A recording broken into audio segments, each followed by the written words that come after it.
To me, we'd like to leave the land better than when we working it. We'd like to try and improve the land as much as we can. We farm at both Moorlands and Wanaka. So our farm is located in the northern SA Mallee. We're about 22 k's south of Loxton and 10 kilometres north of Peruna. Well, we are located 30 kilometres southeast of Loxton in the Nangarai area.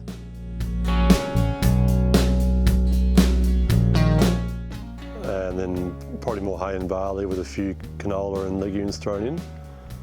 Wanaka probably a legume, canola, wheat, barley almost. Generally it'll be a break crop, so that could be either vetch for grazing or vetch just purely for brown manure. If the season feels right, we might do, say, a grain legume. And then, yeah, obviously we've got chemical fallow as a tool as well for storing water. So we'd normally do a break followed by a wheat and a barley and then back into a break phase. Every part of the rotation's got an important step to it, I suppose, isn't it? The cereal program is definitely held together better than we thought it would. We actually top dress with pig manure as well, but the legumes themselves have also held up significantly well. We've incorporated chickpeas into our program now, and we're able to find that they appreciate the warm, dry finish that we seem to get. The diversity is probably the right word, but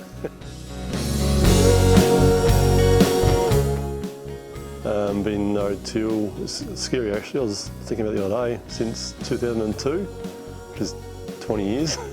It's funny actually, when I was younger, started farming, when we started no-till, I remember an expert from America, someone come out and I remember him saying, sort of that 5 to 10 year period, you'll start seeing results, I suppose. And it was funny, at the time I was thinking, hey guys, that's forever. And you look back and it's 20 years now, and you think, wow. Yeah. I think the results speak for themselves. Like, there's definitely quite a big change in our soils from what we're used to with tilling.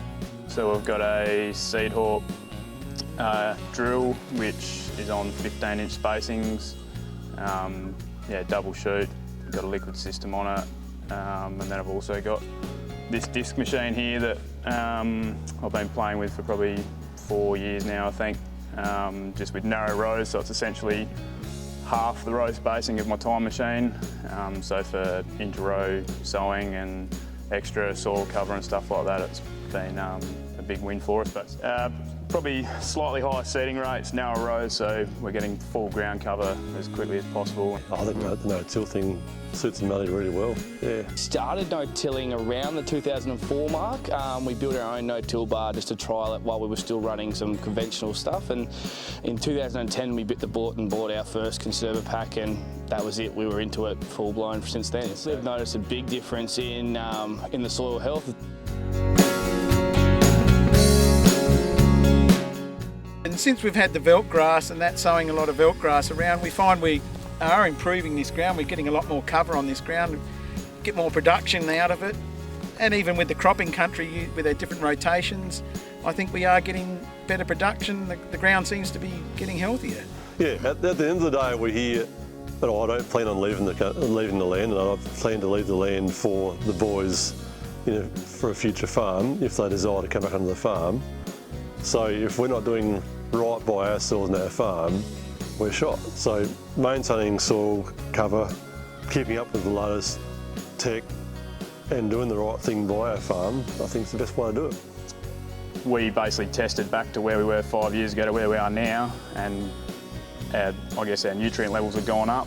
Mm-hmm. Organic matter's slowly increasing, but it's pretty hard to do that with the seasons we've had. But yeah, essentially it shows us that we're in a building phase still. We're nowhere near mining the soil or anything like that.